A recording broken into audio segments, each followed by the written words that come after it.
Here we go!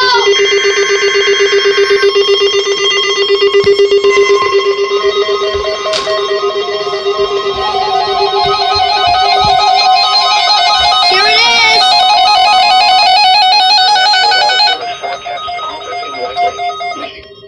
The preceding signal was a test. Sorry. Radio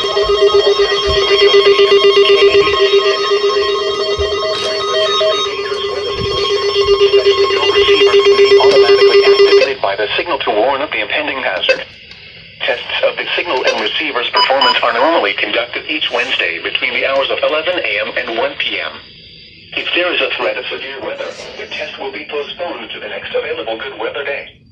Reception of this broadcast, and especially the warning alarm, will vary at any given location. This variability, normally noticeable at greater distances from the transmitter, can occur even though you are using a good quality receiver in good working order.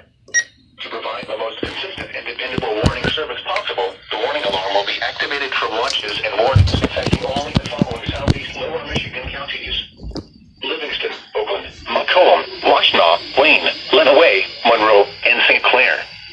This concludes the test of NOAA weather radio station KEAS C63. We now return to the normal broadcast.